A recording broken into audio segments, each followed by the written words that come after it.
Carl and Lou here from Brrraaains A Head-Banging Life, gbhblofficial for short. And it's the Nasties, we're up to episode 62, so we're in the 10s. This is the 10th last one. And it's an interesting one, a film I didn't really expect to enjoy because I knew next to nothing about it, and turned out to be quite entertaining at times. A lot of that falls at the feet of one particular actor / character, I think, more than anything else. But it was enjoyable. It's Butcher Baker Nightmare Maker, later re-released as Night Warning, but also known as The Evil Protege. It was that title that would see it attempt to be released in the UK, but it was refused a video certificate in 1987, and since today it has had no UK re-release, which is odd because it wasn't prosecuted. So it's not even like one of the super serious ones. I guess it's just no one's bothered to come around and do it. Yeah, I suspect that might change eventually, but as of right now, nope, it's not happening. It's a 1981 American exploitation horror film directed by William Asher, starring Susan Tyrrell, Jimmy McNeil, Julia Duffy and Bo Svensson. Probably the most dislikable cop we've seen in horror in a while. So the story surrounds Billy Lynch. He lives with his Aunt Cheryl, who's basically raised him since he was a very, very young baby after his parents died in a car accident. We actually opened the movie seeing that car accident. And it seems like the brake stopped working and they went over a cliff. Ooh, wonder what happened there. Anyway, he's now like a late teenager kind of thing. Sometimes plays it like he's a younger teenager, but he's like a late teenager. But he's a gifted basketball player. And we meet him and Cheryl's already a little bit off.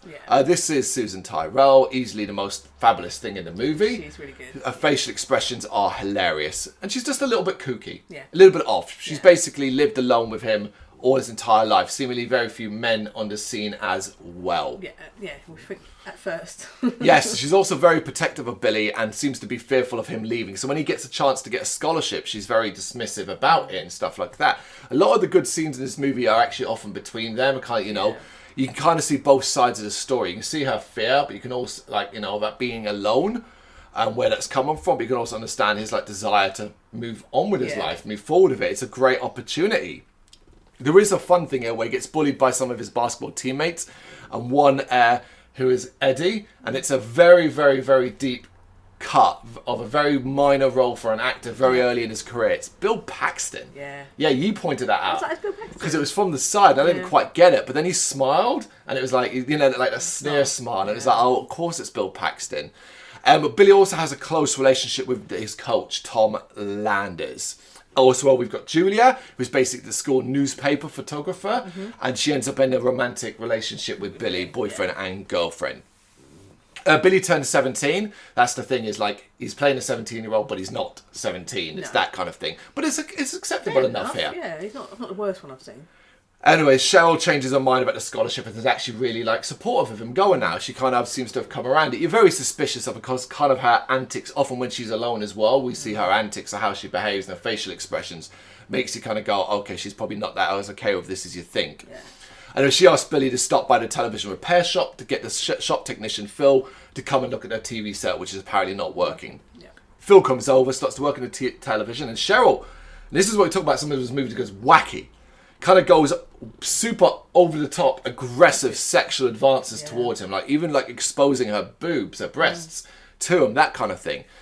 And he's just he ain't interested. No. He's not interested at all. So she ends up killing him with a kitchen knife. And it's quite a violent stabbing thing, but also Billy witnessed this through the window. He ends up running in and so on, and Cheryl now tries to claim that Phil tried to rape her.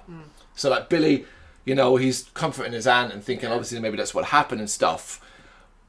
They do end up calling the police. There's no let's hide the body or anything like that. They end up calling the police, and that's where we meet Detective Joe Carlson, who, oh my God, you've never wanted to see a police officer get his shit.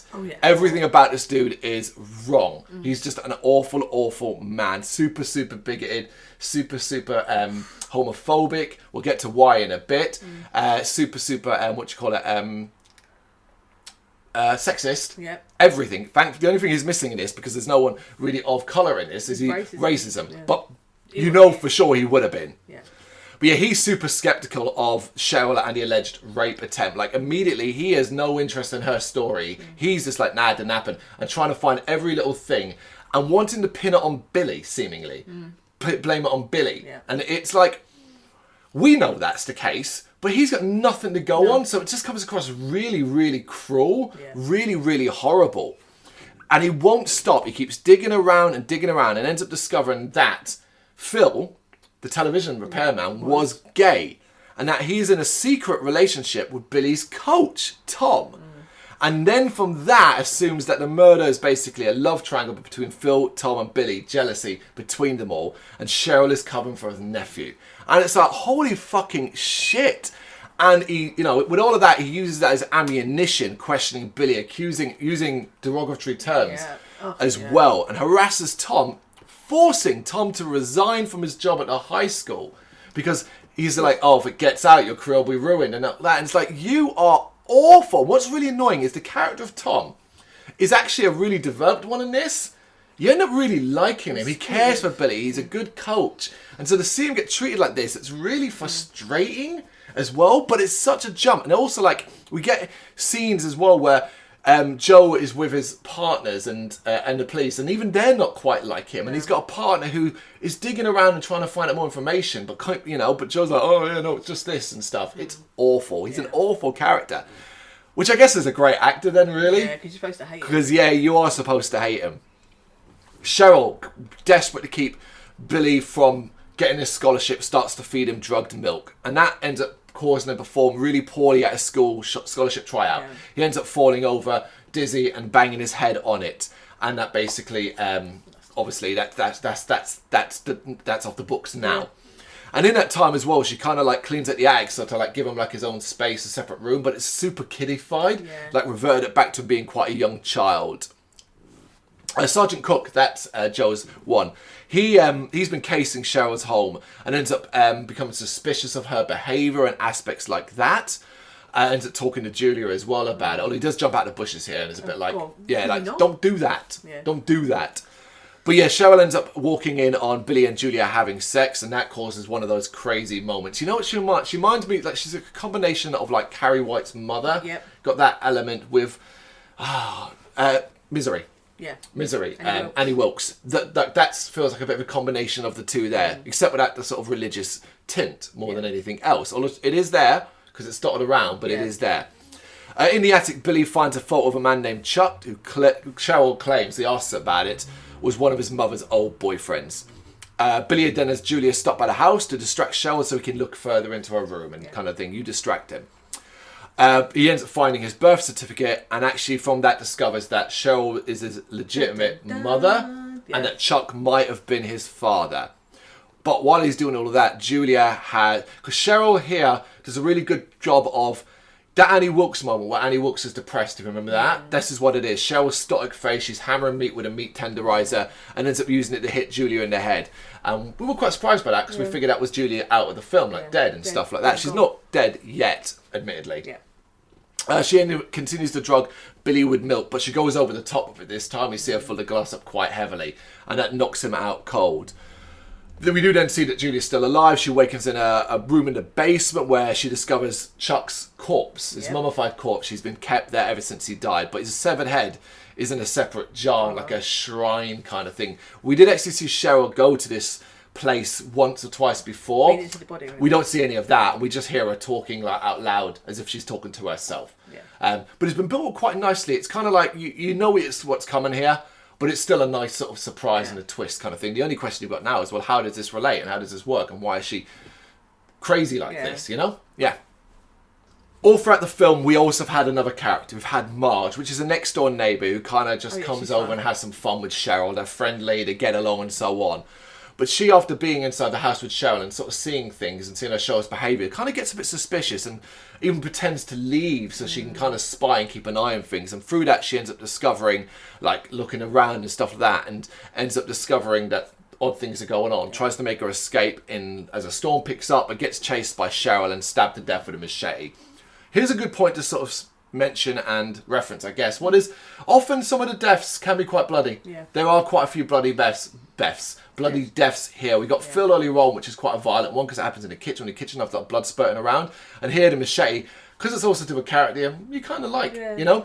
During this period as well, like for example, the meat tenderizer that hit Julia in the back of the head. kind of caused blood splash on the inside of the fridge. And you do get a cool tense moment where the fridge is open. You're like, oh. We noticed the blood. And we're like, oh, is that going to be an error? And so on. But no, it's part of it because Cheryl's kind of like trying to quietly clean it up, that kind of thing, which is a cool touch. Sergeant Cook, super suspicious of everything now. He's now looking for Julia, who's now been reported missing because it's been like a day or two. Yeah. And so he's gone there and is murdered by Cheryl as well after he finds Julia. He ends up tracking her to the basement and he gets murdered by Cheryl, gets his hand cut off and killed as well. And we get like probably the slowest portion of the movie, I think, where Cheryl chases Julia out of the house, they end up through the woods and all that, and leading to the fight in a pond. Now, we'll give them credit. They both end up in this pond, and you can kind of tell they're going for it here. You can kind of tell there's a lot of action going on here. They are kind of throwing each other around and pushing on the water and stuff like that. But Cheryl is able to get the upper hand and knock Julia out again. Meanwhile, Billy awakens in the attic and ends up stumbling downstairs. Now, obviously, well aware that something really bad's going on because this has been happening to him. He tries to call the police, but Cheryl ends up attacking him with a knife, and they now get into a fight. It's their turn to have a fight. And again, it's fairly violent. He gets cut up a bit, and so when he ends up stabbing her, but it actually ends when he impales her with a fireplace poker, which goes all the way through her stomach and out the back. So again, quite violent and quite a cool end. Yeah. Again, coming back to like facial expressions. The facial expressions of Mrs. Voorhees, Pamela Voorhees, at the end of Friday the 13th, I get a little bit of that here as well. Thrown in with like the Psycho-style facial expressions of Anthony Perkins at the end of that movie when he's dressed up and stuff like that. It's over the top, like, like that kind of slasher angle, knife up, crazed look on the face. She's great. She really is great. So Billy, for some reason, I don't really get this, calls Tom, his coach, for help rather than the police. I don't quite get this. But then look at the police, they're not exactly great, are they? Yeah, because suppose you could say like he doesn't trust them and all that, but we saw this coming, man. Because obviously Detective Carlson arrives at the house and finds Tom treating Billy's stab wounds and Cheryl dead. Thinks this is all related to what he thinks, and he has such a disdain for gay people. Like, it's a super, super fucking thing about him. That he gets his gun out, blames Billy and Tom for him, he's got him at gunpoint. And even Julia, who's brought in by another police officer at this point, and defends them and says Cheryl is responsible. You don't listen to her. You don't want to know. It is cool to kind of see, like, how the other cops direct. Because even this grunt cop, this street cop, kind of has a face in him, like, this isn't good, this isn't okay. But anyway, Tom and Carlson end up getting into like a scuffle, and Billy's able to get the gun, and he shoots Carlson several times, killing him dead. I was initially quite disappointed by this. Kind of, not because Carlson got his, because he deserved to get his, but I thought, fuck, that's kind of going to screw Billy up. Because, like, he's not going to be able to get away with killing a police officer, killing a person regardless. It's going to be hard to dress up as self-defense. It's going to be difficult. At best, I think we said it, I was playing it as like, maybe that cop that was with Julie can back up, and that'll be enough. But Carlson does die, and it's like, it is a really cheerful moment because we can't, if you've seen this movie, I think you'll understand where we're coming from. If you haven't, we can't understate how unlikable this character is. Really, really horrendous human being. So it's great to see him get him. And it's funny, we watched this one after another Nasty that had some of the best cops that we'd seen. So it was like, got two opposite ends. But before the credits roll, we do get like a brief narrative that explains that Billy did stand trial for Carlson's death, but was acquitted due to temporary insanity. And it states that Billy and Julia are attending college together and so on. So a kind of happy ending. I don't know, man. Bit of a call out, temporary insanity. I mean, he was drugged by his aunt as well, so that had come into it. Yeah, you'd hope it would. I feel like we maybe need a little bit more detail. And weirdly enough, if you're going to do like a post-narration like / text, like it's real, give me more detail that he was tested or whatever when he discovered he'd been drugged and all of this stuff put into it. A big block of text that makes me go, okay, that's everything we experienced. So I can buy it. But I do. Overall, this is a good movie. Yeah. This is a good movie. It's as simple as that. Overall, this is a good movie that takes elements from lots of different slashers and elements of other films, puts it all into an entertaining, pacey, energetic, sometimes silly, but also, thought-provoking thing. Because, for example, one of the elements I generally loved in it was the idea of, like, if this same-sex relationship, this gay relationship gets out, it would ruin this high school teacher's career. It's really sad. And it's the problem. It's the knowing that that's true. Yeah. It was known that that is not only true back then, but could be even true by today's standard to some degree. That you would have parents go, I'm not having that F word, because that's used a lot in this movie, that F word, teaching and being in the locker room and showering with my teenage boys is, you know what I mean? Like that thought, you know, you generally could. And what they do brilliantly is they don't play up to that. He is one of the most likable characters in it. Yeah. Easily. Yeah. But he's not as well, but there's nothing about him that you could identify as a gay man. And I thought that was super cool as well. There's nothing effeminate, it's not over the top. He's just a nice man who cares about Billy and his students, who happen to be in a relationship, and that's used against him in a horrible, horrible way. Yeah. That's the more serious side that I think you can enjoy for that. Then you've got the more wacky side, which is Cheryl. It's Cheryl. And it is wacky. It is over the top at times. It is silly, but it's entertaining. Oh yeah, definitely. I thought she was great. I thought she was incredibly watchable. You know, I think you can relate to a certain degree. The whole, I do wonder if they overdid it with the whole backstory of her being Billy's mother, and then her falling pregnant via Chuck, and Chuck basically being like, "Oh, well, none of this action," so she, in anger, killed him, but she was obsessed and in love with him, so decided to keep him around. But then she couldn't cope, so it gave the child to her sister. But then after she kind of got better, or better enough, she wanted the child back. So then what was obviously implied at the start, cut her sister and, you know, brother-in-law, whatever, breaks. That is unnecessarily complicated. Yeah. It simply could have been she was alone all her life and was obsessed with Billy. It implies a lot throughout that she might have incestuous feelings for him. There are times where she gets a little bit too close, a little bit too personal with him and stuff like that. I think that's more implied than necessarily an actual plot point more than anything else. But I feel like they overcomplicated all that detail.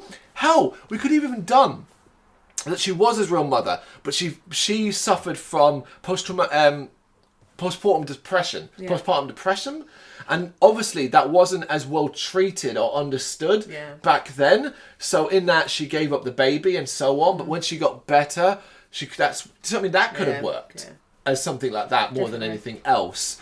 And because they certainly could have lent into the depressing angle, because there are moments with her mood swings and things like that suggest that she does. She has either psychotic to a certain degree, or she does suffer from severe mental health issues that are causing these massive mood swings and stuff like that. There's a lot of detail that you feel could have certainly strengthened the narrative and probably made it more impactful overall, and maybe avoided some of the wackiness, because we're doing a lot of like, this is what we think in regards to how over the top she is, because she is over the top. Yeah. But it is fun. Yeah. It looks good. It's a movie that looks good as well. It's one of those that's aged nicely in that sense. It feels like, you know, it fits amongst its era. Yeah. Yeah. I'd watch it. I don't know if I'd watch it again. Well, that applies to a lot of the Nasties, doesn't it? But I watched some of them. I do drift off a little bit. We were engaged in this one. Yeah, that's the word, engaged, rather than going, God, this is a real struggle. I was like, no, I want to sit to the end. No, we were engaged. I would if written review for this hasn't been written as of the time of recording, but it's, you know, you're looking at a 7. Like that's a really high score for a Nasty. It really is, considering the wealth of rubbish that we've seen and stuff that we still got to come, as well as we count this one down. I really enjoyed it. I really think it probably deserves a little bit more attention. In regards to like getting a re-release in the UK and getting known and people experiencing it, particularly for the cast, most of who are long past as well. You know, look at the IMDb cast list. Most of the main actors are in this are long past it, so like dead basically. So that's kind of interesting as well. It is Butcher Maker Nightmare Maker. What am I saying it wrong? Butcher Baker Nightmare Maker, which is such a dumb name. We'll add that actually. That is a dumb name. Yeah. Butcher Baker Nightmare Maker. Huh? Yeah, I don't know what else I'd called it, but not that. No, well, Night Warning? Is that a better one? No, nope. Night Warning. And the Evil Protege. No. What? No, because it wasn't evil. None of those names are good. No. Because the Evil Protege, I can picture the cover, kind of has him sort of standing there like a character, Billy, topless, and she's got her arms wrapped around the back of him. Yeah. So I can kind of see her thinking there as if like she would, you know, like, oh, he's going to be her evil protege. But that's not in the movie in any way, shape or form. Billy is, to be honest, after a certain point, Billy becomes a bystander in the movie. Yeah. Because of the drugs and all that, he kind of just becomes separate. Yeah. And Cheryl and Juliet become a focus, as well as Marjorie and Marge, and really the other cop, Sergeant Cook, and the main one. Billy, because he's out of it, stops being the main character up until the end where he comes back into I it. don't know what you call it though, but yeah. Dumb names. But it is well worth a watch. If you've seen it and you like it as much as we do, or you want to check it out and you hate it, let us know in the comments. Thank you very much for watching. If you liked what you saw, please help us out by giving us a thumbs up and hitting that subscribe button. If you really liked what you saw, consider donating to keep the website and channel running by buying us a coffee via our coffee page or picking up some merch from our Big Cartel store. You can check us out on gbhbl.com as well as via our social media, Facebook, Instagram and Twitter, as well as listen to our interviews via SoundCloud, Apple Music and Spotify. Just search for GBHBL. Games, horror and heavy metal. What else is life for?